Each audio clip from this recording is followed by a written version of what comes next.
আমি তো আসছি করলা শাক নিতে। এখনো পাইনি, কালকেও আসছি খুঁজলাম পাচ্ছি না, এই আর কি। আমরা খাগড়াছড়ি। হ্যাঁ, ওইখানে উত্তরাতে থাকি। হ্যাঁ, আসা হয় নাই, কালকে গত রাত্রে প্রথম আর আজকে দ্বিতীয়। শাক লইছি। এগুলো কি আপনার চাষ করা জিনিস নাকি বাইরে থেকে কিনে নিয়ে আসছেন? আমার চাষ করা জিনিস। চাষ করা জিনিস। হ্যাঁ। এই যে এটাকে বউবাজার বলা হয় কেন? বউবাজারই কয়। কেন বলা হয় কেন? কেন বাবা, এটা তো কোনো ব্যাপার না।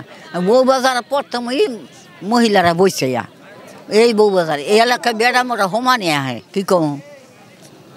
এটা কত বছর ধরে আপনাদের এই বাজারটা?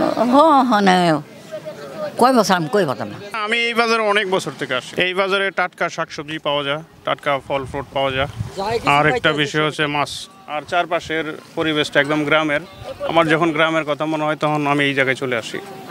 আসলে একটু টাটকা শাকসবজি নেই এইখানে।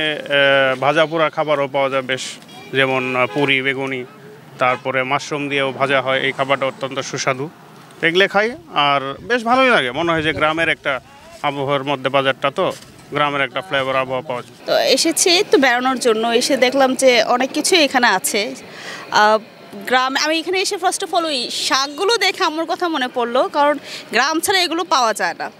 তো ভালো লাগলো, এসে ঘুরছি বাচ্চা নিয়ে, এসে ভালোই লাগছে। এই তো এর আগে এসেছি, বাট এই জায়গাটায় আসা হয়নি, এই বউবাজারে আসা হয়নি। আজকে এসে দেখলাম গ্রাম্য অনেক কিছু এখানে পাওয়া যায়, যেটা আমাদের এই টুদুর মিরপুরেই পাওয়া যাচ্ছে না। তো ভালোই লাগলো এসে। অনেক কম, আমার কাছে কম মনে হলো, আমি অনেক কিছুই কম পেলাম এখানে। এই তো চাম্পা কলা বাজারের তুলনায় অনেক কম, তারপর কিছু গ্রাম্য শাক যেটা আমাদের বাজারে পাওয়া যাচ্ছে না, তো এগুলো অনেক কম। বাজারে তো দাম অনেক হাই এটার তুলনায়। আমি ভেবেছি এখানে দাম বেশি হবে, বাট এখানে দাম বাজারের তুলনায় অনেক কম। শাকসবজি যা আছে সবই আনি, কিনা অনেক চাষ করি। 10-12 বছর হয়ে গেছে আমরা বিক্রি করি, বহু মানুষ, সেই জন্য আমার এক ননসের জামাই দিছে। আমরা তাহলে কোনো নাম টাম দিছিলাম না। 2 ঘন্টার বাজার, আবার কি নাম দেব বাজারে।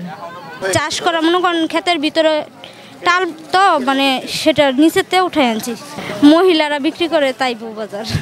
এই যে কচু শাক, পাঁচমিশালি, কচু, লতি, ঢেকি শাক, কাঁঠাল বিচি, মৌসা না কোথাও না, নিজের ক্ষেতের জিনিস। এখানে 2.5 বছর ধরে।